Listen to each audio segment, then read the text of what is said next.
Hello, everyone. I'm Andrew Her, and I'm in today's master of the ceremony for today's event. So welcome to the Tzu-Chi Center Compassion Relief. We are delighted to have you with us for our Uprooted Compassion After Displacement Interfaith Harmony Week Dialogue and Prayer Gathering. Today, we have a fulfilling set of conversations, dialogues, and prayers. We are open now the event. I think someone in the stairs can come in. It's okay? Okay, I'll continue. So we are open now the event with the panel discussion featuring experts in the faith and institutional responses to the refugee and migrant crisis we face now here in New York City and globally. Furthermore, exploring how we can strengthen our responses, deepen our compassion and impact we have on those who are on the move, and foster mutual understanding through the interfaith gathering. Following this, we'll have a nice brunch discussion and close off the day with some prayers and reflections from distinguished faith leaders. A big thank you also to everyone online for joining us today for this panel discussion. We're delighted to have you with us. We reflected together. Please feel free to type any questions into the chat and we can address it then during the Q&A sections. I'm happy now to turn over the space to the moderator of today's event, Steve Chu, to help us go through and introduce the panel. Thanks so much, Andrew. Hi, everyone. Welcome to our session. Happy Interfaith Harmony Week. I'm so happy we're all here physically in person to be able to gather in this way. And for everyone joining us online, this is the 4th year that we've hosted an Interfaith Harmony Week gathering here at the Tzu-Chi Center. The first year, for those of us who were with us in 2020, we gathered here in person at the Tzu-Chi Center right before the pandemic hit. And then immediately after the following 2 years, we were really gathering online, trying to unpack like some of the most pressing concerns and challenges that we were facing, from the COVID pandemic to the ongoing mental health crises, and like bringing together these faith leaders to really reflect and share voices of expertise to see how we could, as whole society, really approach and tackle these challenges. From here, we really know that like by bringing our faith voice to this space, not only does it echo within our own shared understanding of addressing emergent challenges, but that it also has lasting impacts to shaping the understanding of the United Nations and other institutions that work on both global and local levels on how they can better work together with faith partners and this key critical role that we all play. So I'm really happy today that we have such a wonderful panel to be able to reflect with us on the challenge of the refugee crisis. We know that this is one that is continuously happening for hundreds of years now. We've been on the move as human beings, and as a species, we've always constantly been shifting around and finding new places to call home, but never has there been a more pressing moment to really unpack and understand some of the emergent challenges and policy changes that need to happen in order for us to maintain resilience as a collective human species, right? We see with climate change, with disasters like the ones that have been happening in Turkey, there's constantly a need and a drive for people to change their locations, and how this is enshrined in international law and how we treat each other as human beings and as societies is something that we're hoping to unpack a little bit today. So I think this is also dovetailing within the context of the Global Refugee Forum that took place in 2019, where we created the Global Refugee Compact, or Compact on Refugees. And this year, at the end of the year, we're also having a second follow-up conference for the Global Refugee Forum. And so kind of these conversations and these learnings that are taking place here, we really hope will inform some of the understanding that will take place in December of this year. And so with that, I'm delighted to introduce our illustrious panel. So on the TV screen, we have Scott Stearman, who's a reverend and a representative of the United Nations to the Baptist World Alliance. To my right, I have Dr. Kenneth Liao, who is our medical director of Buddhist Tzu-Chi Foundation. And to his right, we have Courtney Madsen, who serves as the Northeast Regional Director of Church World Service. And then in addition to all of our panels here, we will have Eric Salgado, who is the Assistant Commissioner with the Mayor's Office for Immigrant Affairs, who will be joining us in a moment once he gets off the Queensboro Bridge. So, with all that said, we're so happy to have this conversation. I'll launch in the first question, which I'll pass to Scott first, which is really, I'd love for you, Scott, to maybe reflect with us and share with us how your organization has been responding to our emergent refugee and migrant challenges. I know there's been some work, wonderful work that you guys have been doing with the Rohingya crisis, and then also reflecting how your communities are helping refugees find a sense of home in their new communities. Over to you, Scott. Thank you, Steve. I hope I'm coming across well auditorially. Okay, great. Yeah.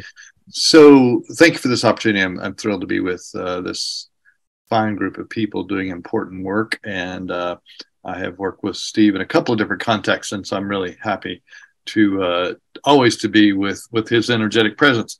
Let me just, what I would like to do is to give a concrete example of what is happening in Myanmar, also known as Burma, related to the refugee crisis or IDPs in that particular space. This is relevant for a number of reasons. One is because we are at the 2-year anniversary from a coup that took place February the 2nd in 21, in which the military, Tatmadaw, the junta, as it's sometimes referred to, determined that the slow quasi-walk to democracy wasn't working for their designs, and so created another crisis. Steve mentioned the Rohingyas. Starting as far back as 2017, there was an effort to basically hijack, as we know happens in human history again and again and again. Religion is hijacked for the purposes of power.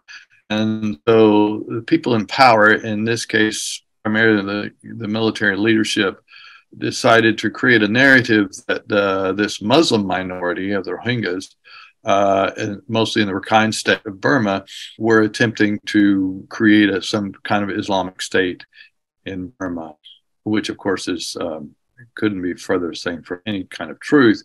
They were persecuted, and of course, as many of you know, our State Department in the United States declared that a genocide.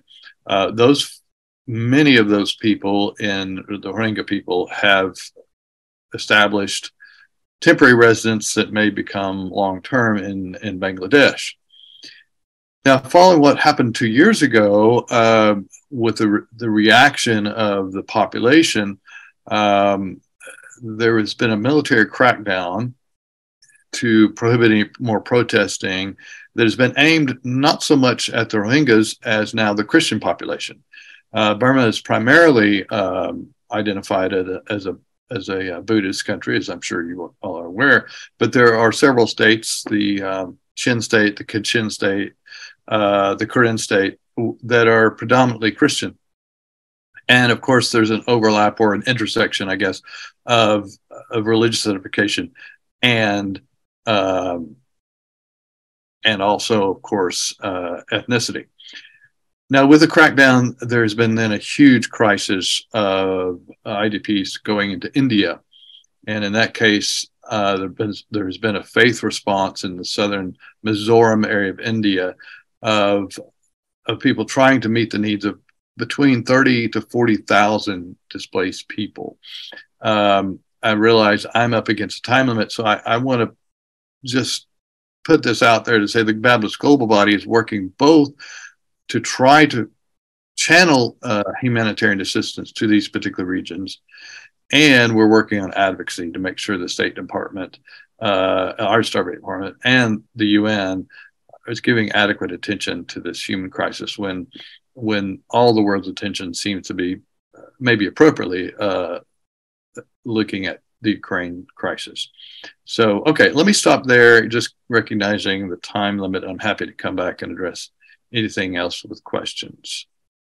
Awesome. Thanks so much, Scott. I think it's so interesting. You kind of open us with this conversation of a global scope, and in looking at the impacts of how a crackdown on human rights can really start from like targeting faith minorities, but then expanding to like just a targeting of faith overall, right? And how in our attempts to try to protect some, we failed all. And I think that's a very interesting lens to have a conversation about refugees, because oftentimes refugees can be seen as a burden, right? And we're like, why should we as a host country even accept people coming in to our own country when like they're better off somewhere else, right? And I think this narrative is something that has been intensifying here in the States. I'd love to turn it over to Courtney with your experience as a resettlement agency from Church World Service, and then also reflecting on this question of the challenges. How is Church World Service addressing the refugee and migrant crisis here and globally?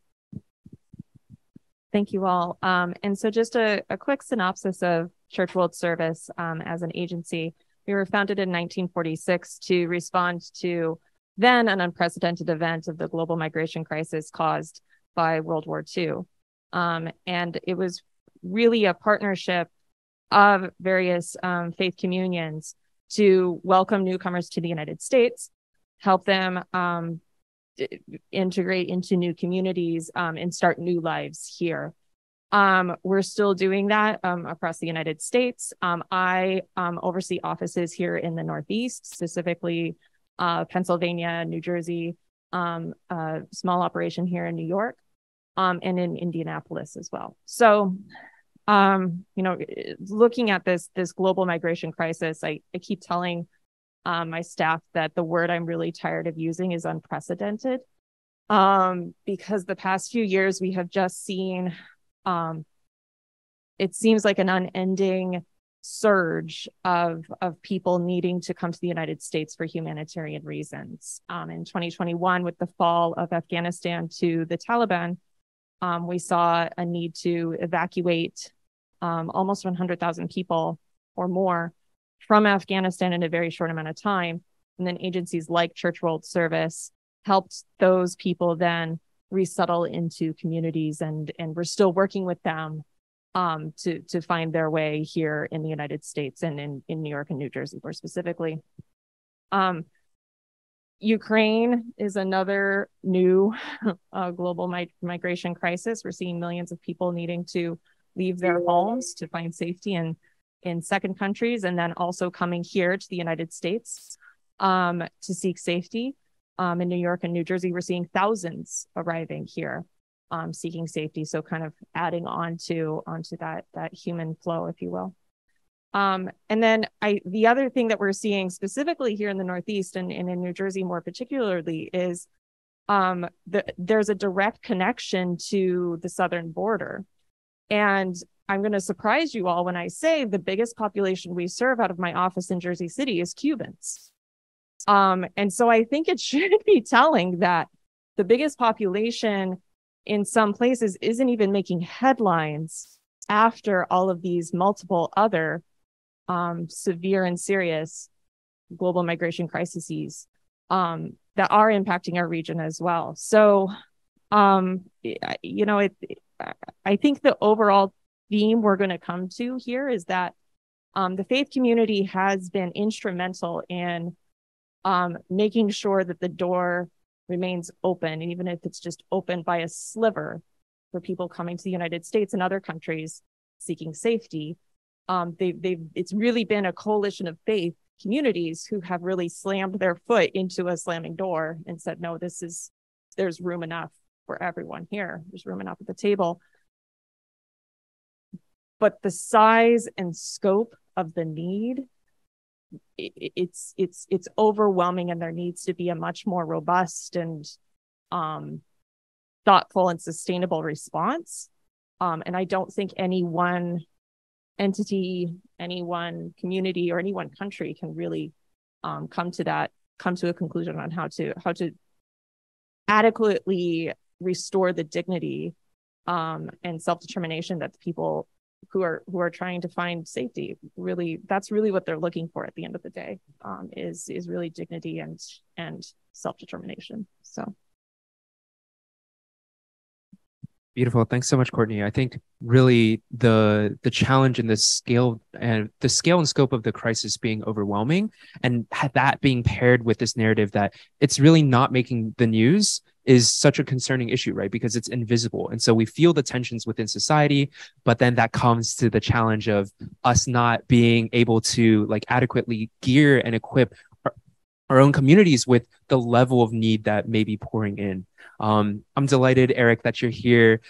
We just had Scott Stearman from Baptist World Alliance speak a little bit to how the Baptist community has been working globally, responding to the IDP crisis in Myanmar, thinking about how religions have been hijacked as a narrative to oppress people, restrict human rights, and the needs of these communities and refugees that are coming out, and how faith communities are at the front lines of responding. Courtney's been wonderful in sharing with us some of Church World Services history and the work that they're doing as a resettlement agency, and then also reflecting with us on how the size and scope of our challenge with the refugee crisis and migrant crisis is really overwhelming, and no one faith group, coalition alone can solve this challenge.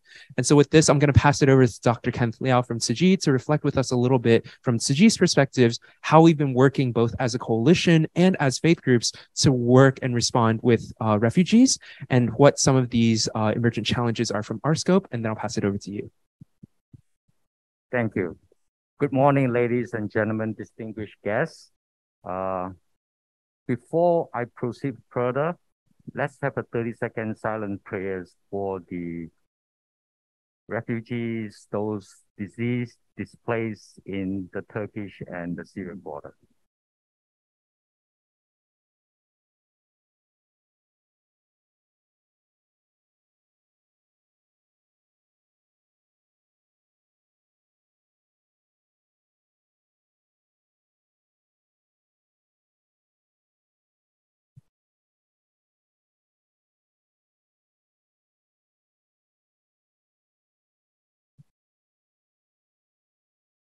Thank you. To bring alongside the actions of care, framework of value that inspire a greater sense of humanity and compassion, faith and spiritual communities like Tzu-Chi Foundation, Tzu-Chi means compassion in action. We try to bring not just material aid, spiritual care to all those people who are in need. As we speak now, the Taiwan government has already sent in 2 elite rescue teams who have already arrived in Turkey.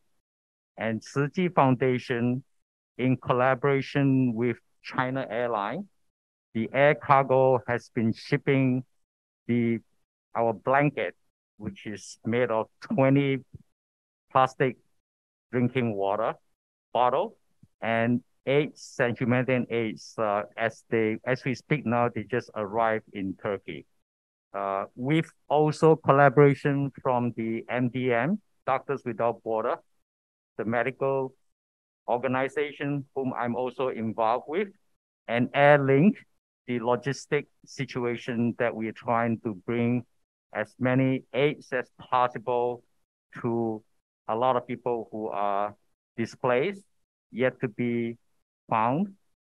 Also, at the Ukraine crisis, Tzu-Chi Foundation has traveled long distances from 10 different countries in Europe, in Poland, and we have also been giving out blankets, credit cards or debit cards of 200 zlotys, which is a Polish currency equivalent to US dollar $450. And we also provide mental care, and we also provide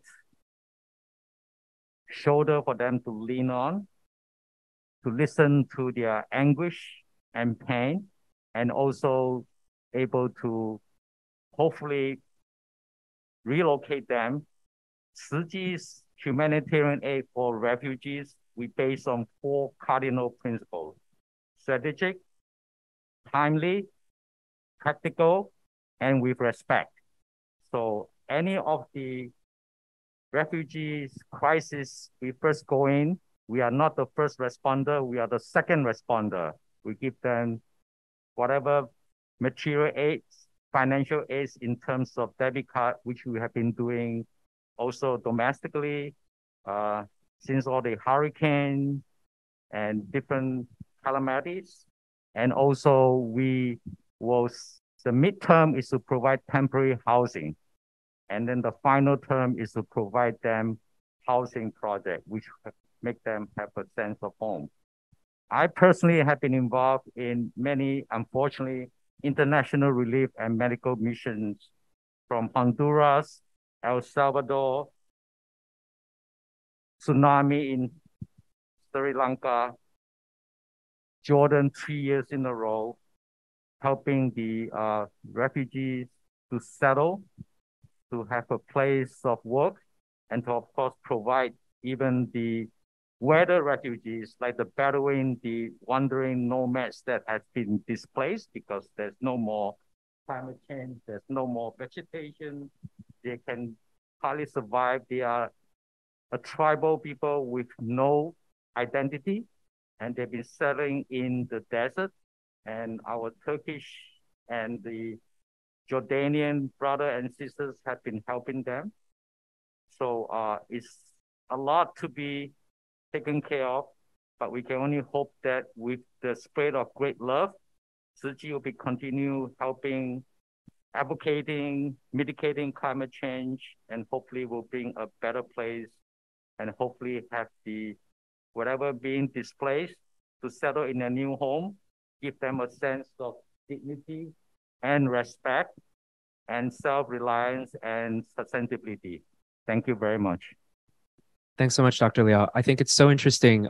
These narratives are like weaving together around this idea of dignity, right? That no matter who we are as human beings, intrinsically, there is value, worth in our lives, and that we are deserving of this dignity that comes with wherever we find ourselves located, right? And so we've talked a little bit about the global, and I'd love to come to Eric with the Mayor's Office of Immigrant Affairs, thinking about what's happening here in New York. Could you lift up some of the emergent challenges that we're dealing with here with the migrant crisis here in New York City, and how the Mayor's Office of Immigrant Affairs is kind of tackling this and helping those on the move find a new sense of home here in New York City?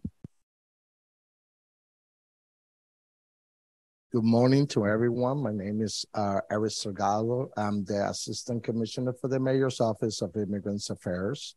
I started in the Adams administration past year, and I'm also the liaison for the faith-based office for the Mayor's Office of Immigrant Affairs and the liaison for the faith-based office as well.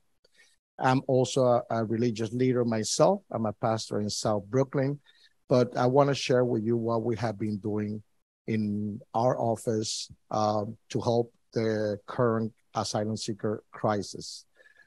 We started last year, first of all, with the Ukrainian crisis. We were able to help many families to locate the loved one and to understand the humanitarian parole process. And we also helped them through different CBO that we funded to find a job through training and many other resources.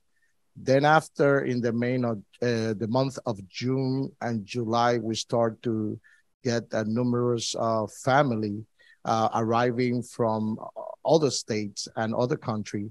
And we find out that they were homeless on the street. There was no coordination by the Texas governor. He sent many people over here. We find out once we start to hear through our constitutional service hotline that many people were out sleeping in the street. And then immediately we were approaching this family and locate them in different city shelter. Then we find out about the buses coming from Texas. The governor of Texas was basically transporting everybody who was crossing, even though we understand the logic of this. I just want to limit myself in the response that the Mayor's Office of Immigrant Affairs were participating. And we were trying to, first of all, understand where these people desired to go, because many of them were coming from Texas, but they were intending to go to other places in Texas, Colorado, California, And it was unbelievable, ridiculous that a person that was trying to go to Houston, Texas was sent to New York first. And then we have to pay the ticket to send them back to the place that they had their relative. Many of them come from all over the world, but specifically from Venezuela. We do know that Venezuela have been suffering with one of the worst government in history. We know that Venezuelans are very educated and they have so many natural resources, but because the crisis on the government, many of them fled from Venezuela coming over here. And one thing we have to know, this is different because Venezuelan people, they don't get the visa to go to Mexico and then sneak into US. They had to walk from Venezuela to Colombia and from Colombia to Panama. And we had to understand that there's no road existing between Colombia and Panama. It's a jungle, and they had to cross that jungle on foot, 2-3 weeks. Many of them die on the jungle, and then they had to cross from that jungle in Panama to Costa Rica, to Honduras, to Guatemala, to Mexico. When they finally come to the land of the free, they get apprehended by the governor of Texas and sent to New York. So what we did, we start to place them in different shelter. We provide to them food at 3 meals, temporary shelter, and then we went to stage number 2, and that we did through the Office of Faith Base. We were able to assemble this group of houses of worship, churches, mosques, and many others, where we were able to put in place a program named Adopt a Shelter, which is basically the churches that were giving out clothes, shoes, jackets in the different churches. And we were able to pair a shelter with that specific house of worship. And people go over there from that shelter. We promote it in the shelter, and they go there to get the things that they need. It's unbelievable, the feeling that you could feel once you see these people with a happy face, especially in this past spring. We were trying to get jackets, for them, because as we all know, they're all coming from South America, and the winter over there is nothing like the winter over here. And the truck was coming from Houston, Texas, through another church over there, National Christian Church Alliance, because many of the immigrants were shipped over here. This church have all these resources, and they were not using it, and they sent trucks of goods over here for the churches over here to be able to help the asylum seeker. And yes, we were able to dress and give out shoes and jackets to many of them, thousands of them, to be quite honest. And now we're going to stage number 3, which is provide to them the resources that they need to understand the process of asylum, because most of them, although they call themselves asylum seeker, they haven't applied yet. And we had to make sure that they get the knowledge and the understanding to be able to put in place the asylum application and eventually getting the working permit, which is the goal, because all these people, in different from many other groups that have come. I mean, New York have been a place that have received groups from many places, but the Venezuelans especially, which is the majority of the asylum seeker, they come majority from Venezuela, that we don't have a strong Venezuela community here. And therefore they come without any relative. They don't come with a phone number. They just come, and they don't, they have no way, no place to go. But most of them are very educated. We got nurses, doctors, lawyers. I just want to share this and then I'll pass on. I remember when we were deployed to the Port Authority to receive the buses at 5 o'clock in the morning and greet them and give them. Many of them came without shoes, without socks, with the most terrible condition that I ever have seen any immigrants to come to this country. And after, we feed them and, we greet them. We put them in buses to send them to the different shelter. And I always say, behave good, something like that, like a word of encouragement before they go. Just behave good, kids, And these guys, come back and say, no, I'm a lawyer. And I came here because the condition in my country is terrible. And the persecution from the government is terrible. He hugged me and he cried. And that's the kind of thing that pushes us to continue doing what we're doing. Without passion, we cannot do this for no government. We have to do it because we believe in what we're doing, and we believe that doing this is the right thing. Thank you.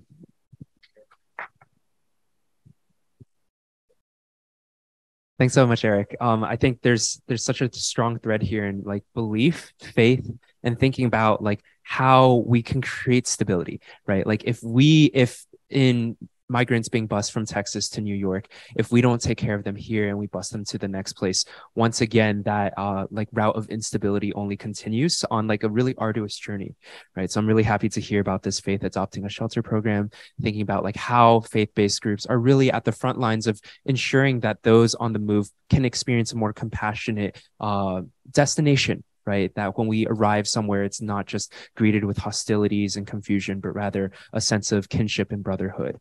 And so I think that dovetails really nicely into the second question that I want to ask the panel, which is really exploring this question of values, right? Knowing that faith-based communities are like really integral to working in a holistic way to address these challenges. We also know that the influence that faith-based organizations have on policymakers, institutions, and others can be really strong. And I thought it would be really powerful for us to kind of go around and name some of these values that we hold dear to our work and our faith traditions, and how we respond to the asylum-seeking crisis, to the migrant challenges, and those that are being displaced, whether because of disasters or otherwise. And so I'll first pass it over to Scott to begin our reflection on values, and maybe think with us some of the key values that not only we represent in our faith tradition, but that we advocate for at the UN itself. And thanks. I think you put your finger on it earlier when you used the word dignity. And in my experience, it seems to use another word that was used earlier, unprecedented, that there seems to be this gap in policymakers, or in politicians at least, and people in power, between those who completely affirm, believe in, and have the passion that was just talked about, this passion and compassion towards all human beings, and those who seem to have missed that boat somehow. I don't understand how you put people on an airplane and send them to Martha's Vineyard and believe that all of those human beings have dignity. On the other hand, having just spent a week, I was at the International Religious Freedom Summit in Washington, D.C. Last week, I should say. It was 3 days basically of collaboration with a group of multi-faith advocates from every faith tradition imaginable, and some non-faith people, all collaborating together. How do we advocate best for a world that needs to embrace the value of religious freedom, i.e., something that recognizes that every human being has the dignity to approach the divine, or their conviction about the divine, or their conviction about the big questions of life on their own, without undue coercion, and in absolute freedom, or at least in freedom. Nothing's absolute, of course, but so what was inspiring about those days is you had a very bipartisan in the United States, and a very multi-faith perspective of people who really got that if we were to save the world, if you were, from utter devastation, part of that pillar that we save it on is just the embrace of the idea that every human being, whatever ethnicity and whatever beliefs and whatever background, has inherent dignity. And that and let the other panelists address this very not so easy question. Awesome. Thanks so much, Scott. I think in listening to your remarks, I'm kind of drawn to this idea of like we have to save the world from ourselves, right? And there's these like mandates and tenets that we can like adhere to, or maybe even just values, right? If we adhere to the value of dignity for all, right? Not for some, but for all, that we can really save the world from ourselves. And so I'll pass it over to Courtney, who lifted up dignity earlier. Okay, thank you. And I'm going to continue on that theme of, save the world from ourselves as well, because one of the things that we do in resettlement is we partner with faith communities who will support a family through sponsorship, kind of take them on to help them find housing, employment, get the kids enrolled in school, and so forth. And the big thing we have to coach faith communities in particular when they're working with these families is to not go overboard with the caring, to really focus on the empowerment of the individual and that self-reliance. Because I have found that people who are helpers, which people drawn to faith communities and to do that kind of work are natural helpers. They want to overhelp. And people who have been forcibly displaced have really lost that self-determination, that ability to make decisions for themselves. I've worked with some people who have been in camps for their second generation growing up in a refugee camp. They've been displaced for decades, and they have had no choice in the size of their home. They've had no choice on what food they ate. And you just encountering someone who has had to, through their entire life, de-escalate their hope and just really reduce down their expectations of what they can expect out of life at all, and then put them into New York City or northern New Jersey. It's very jarring. Or even a lovely community like Lancaster, Pennsylvania, it can be very, very jarring, and it's very natural to want to overcare for that person and have them come to you and say, what healthcare decisions should I make for my children? And say, well, this is what I think you should do. And so I think that's why I think dignity is such an important word when we talk about our role in helping the displaced is really helping, but putting a limit on where we let go of the decisions of what the recipient of our help can do, or what guidance they need to take from us. That's something I see every day in my work. It's a lot of coaching, not just for faith communities, but people who do this work as their profession as well. Beautiful. Thanks so much, Courtney. I think best intentions do not result in the best outcomes, right? And thinking about like how we stop perpetuating cycles of dependency and really create pathways for empowerment are like some of the key ways that faith groups can become like this lighthouse in this moment of darkness, right? So I'll pass it over to Dr. Liao. Thank you. Talking about the team Save Us the World from Ourselves. In Tzu-Chi, we start from our own heart. As our Dharma Master Zhen Yan said, when others are hurt, we feel the pain. When others suffer, we feel the sorrow. So Tzu-Chi Foundation started 58 years ago from a very humble beginning by having a bamboo piggy bank. Every day before you go food shopping, you put what US like pennies into the bank. It's not the money that counts, it's the good thought that put inside. So how to save the world? We have a talk with Connie this morning. There are too many problems around the world, too many misinformation, misconception, miscalculation, whatever you want to call that. But let's purify our heart. In Tzu-Chi, we develop what we call the enlightened great love, meaning that you care for ourselves, take care of our good health, spiritually and mentally and physically. We take care of our family, then we are able to be self-sufficient and help others. So we upright our speech, we upright our thought, we upright our action by going in I remember 5 years ago, I was in Jordan in the refugee camp.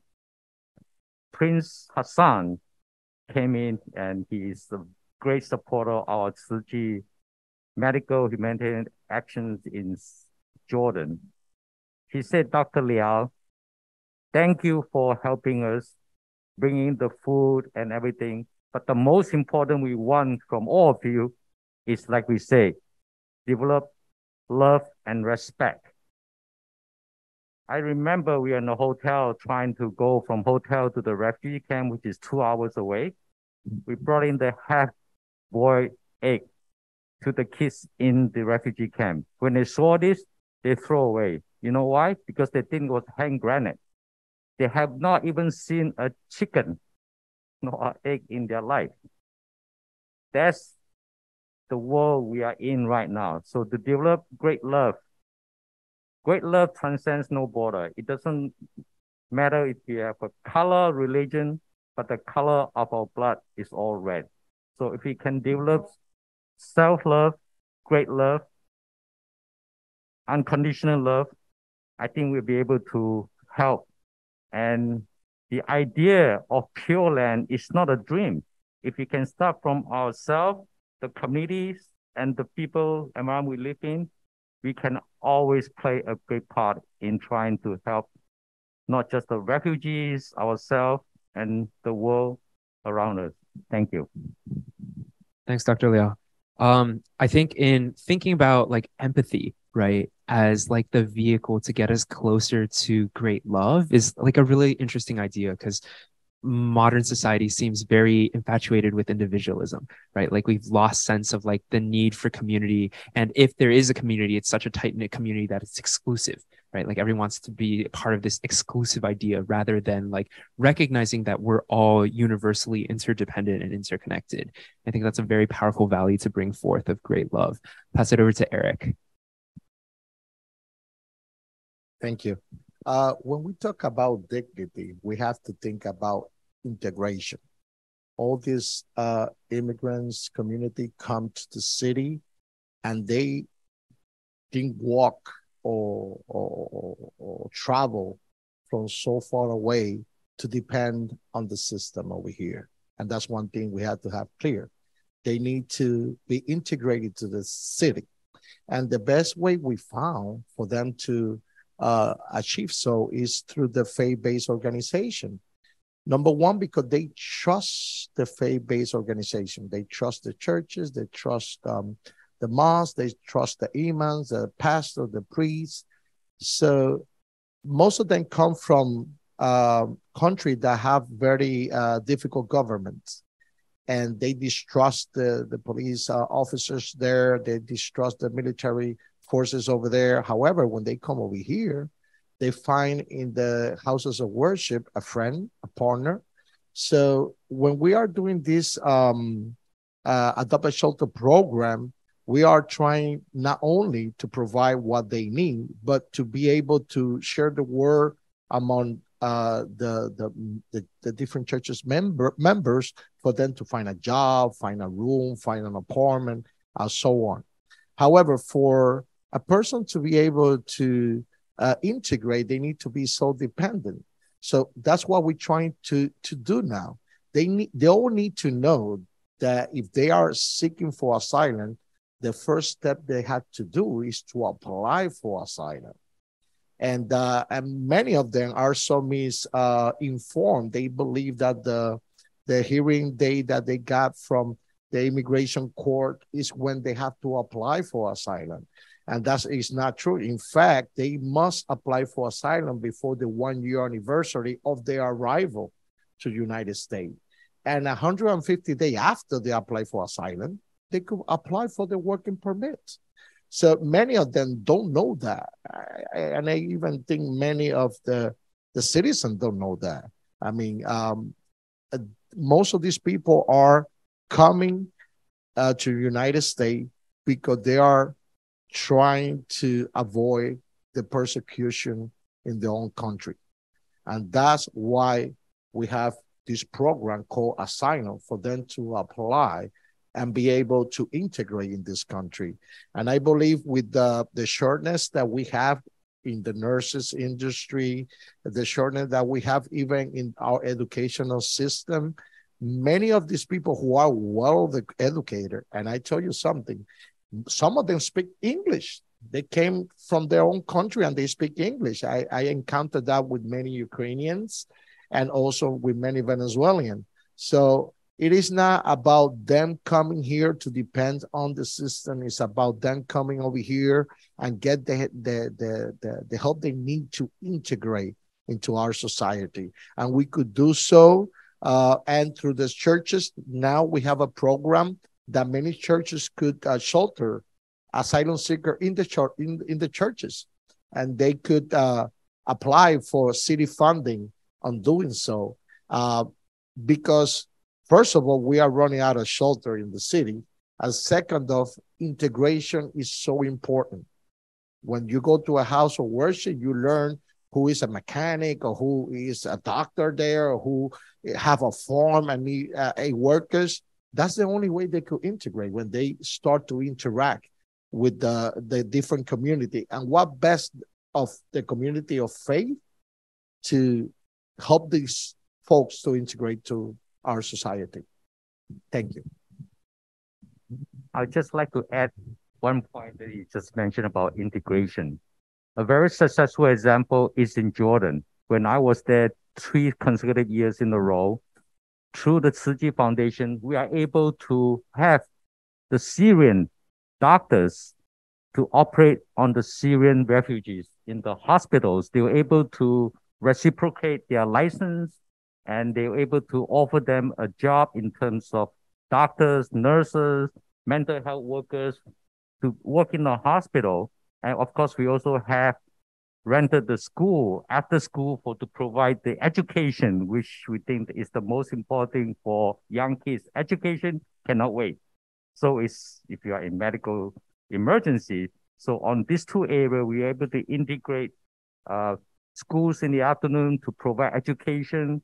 The best is in Manahai in Istanbul, where the kids through the Tzu-Chi, they are in colleges, they become doctors, and we operate on a lot of kids from the refugee camp. So integration, I think, is important. It's how we be able to advocate and work the system so that be able to utilize all these very educated professionals to be a part of the helping themselves, helping their own country, helping their own family and kids. Thank you.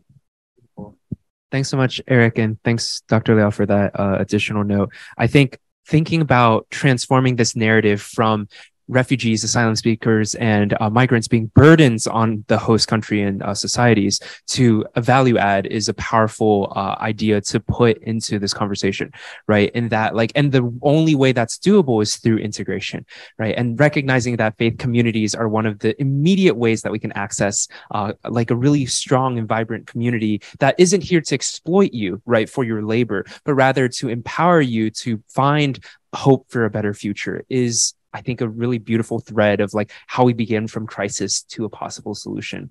So we have a couple minutes left in the panel before we break out for our in-person dialogue amongst each other. So with the last 5 minutes, I wanted to hold space for any questions from the floor and then also the audience. So I'm just going to get up, and if anyone has any questions, and then I'll also be checking the online chat as well for our panelists. So all 4 of them.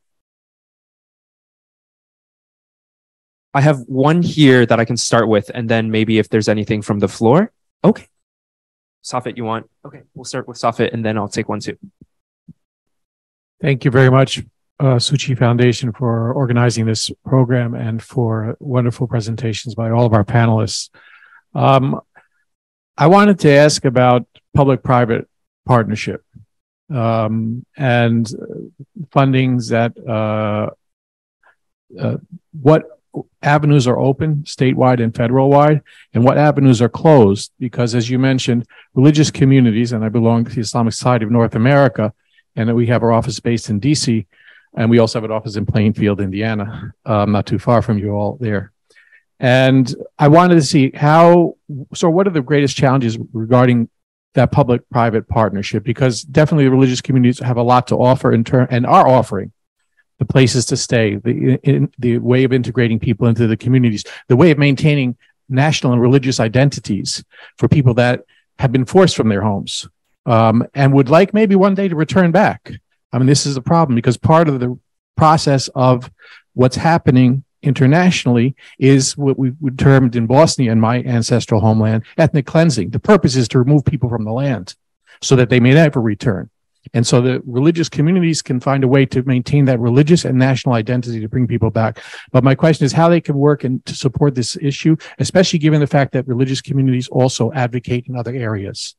It is important for a politician to show up at church on Sunday, or synagogue on Saturday, a mosque on Friday, a temple on another day, especially in election time. So how can we encourage the faith communities to sort of work together? And what are sort of the avenues that are blocked and avenues that are open that they can advocate for that support? Because as you mentioned, it's a huge job and governments have huge resources. Thank you.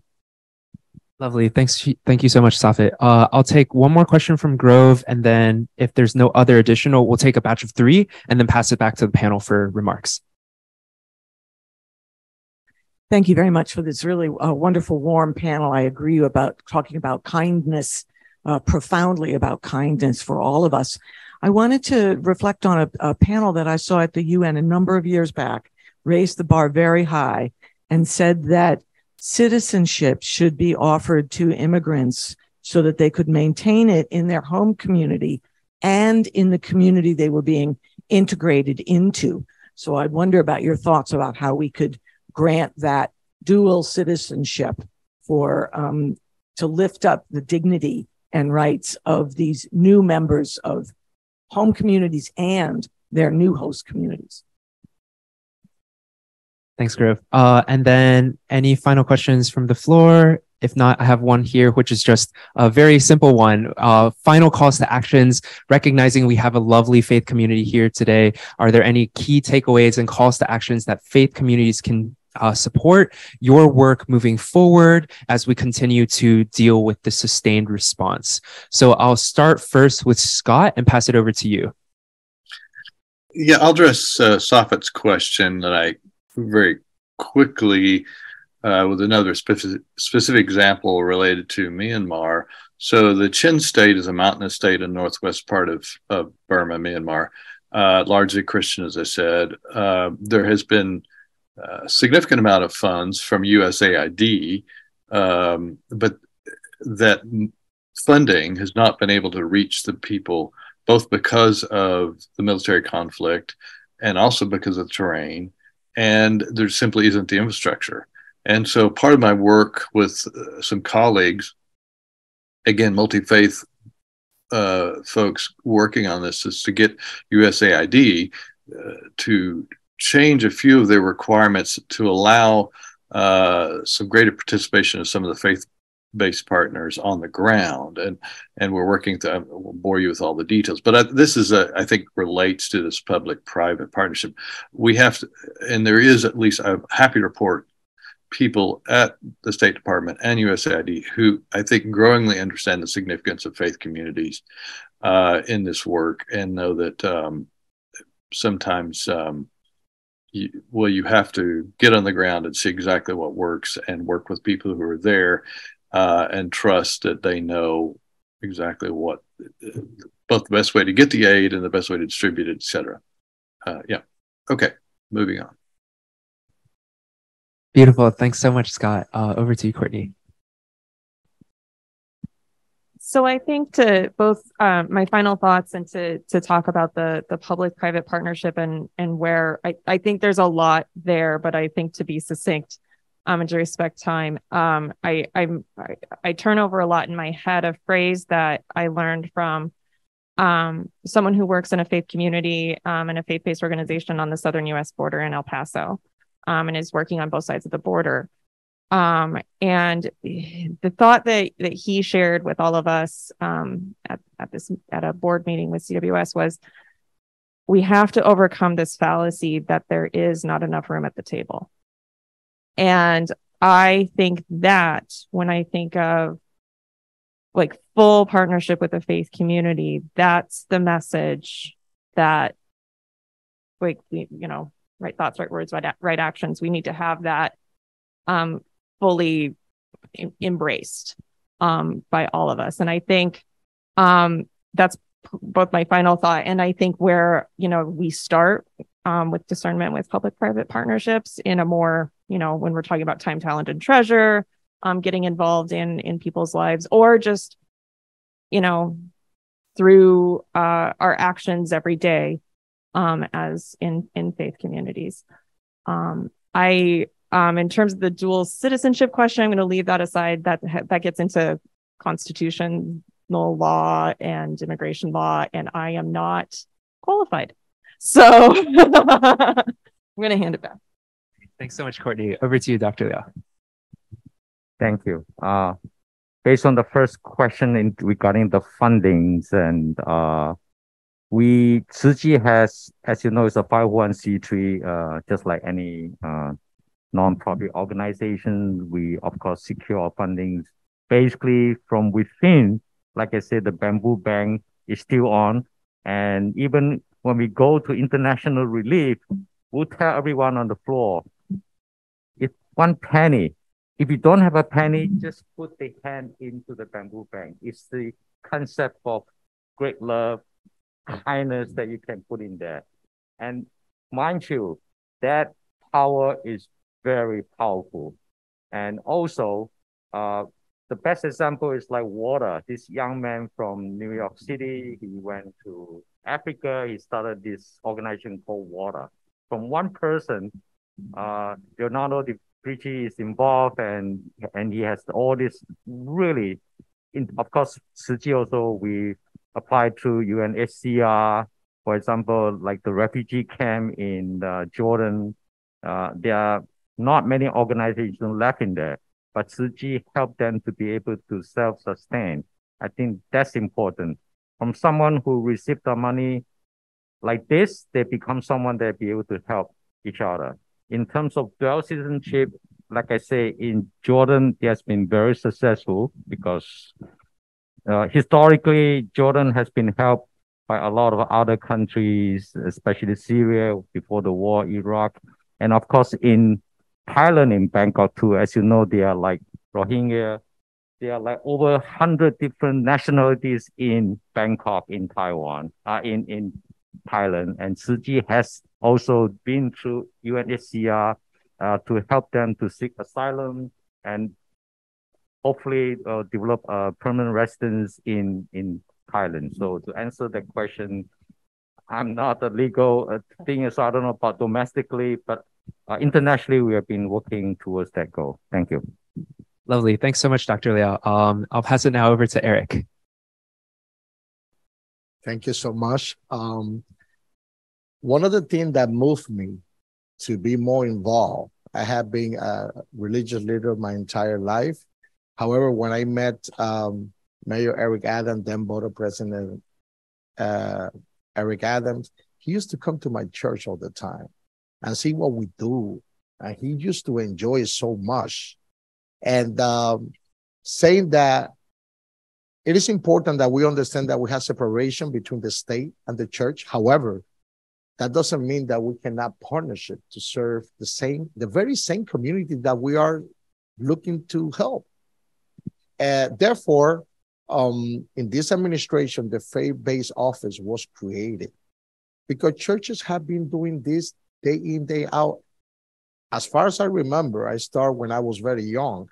I have been doing this my entire life, helping people from other countries. I was a missionary in the Dominican Republic when I was 17. I was sent over there for a year to help. And that's what churches do. They help community.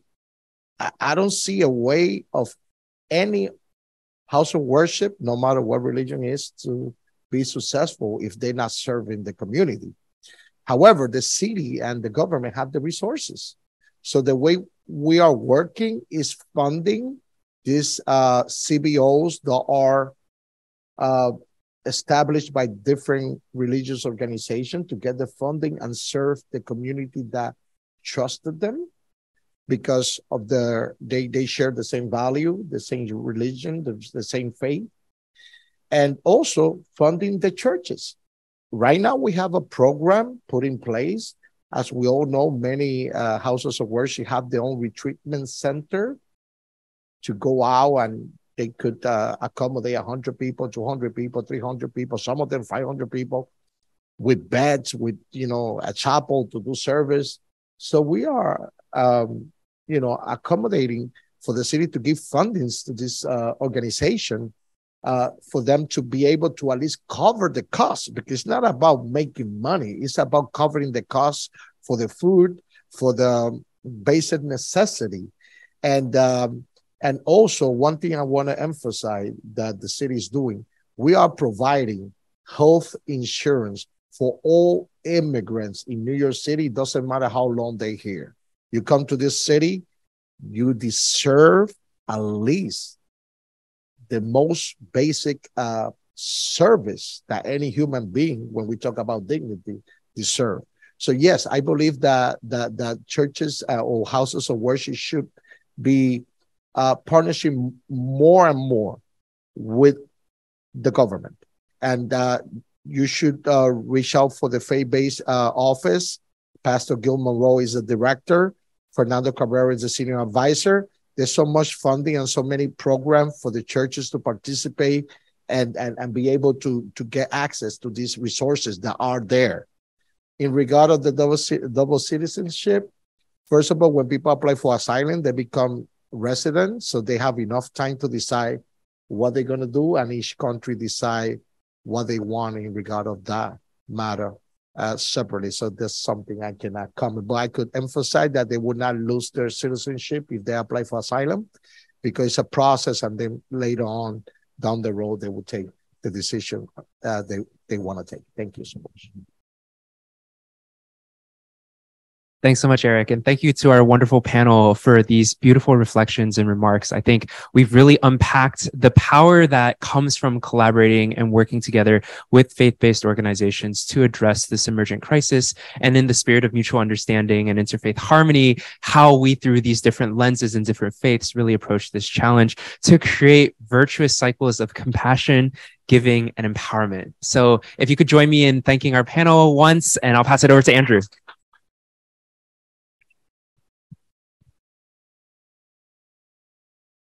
So thank you so much for our panelists for remarks and the insights.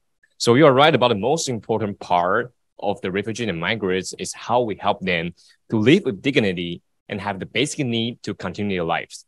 So the crisis we're facing is not just like regional or locally issues, but globally, especially now we live in our era of the globalization.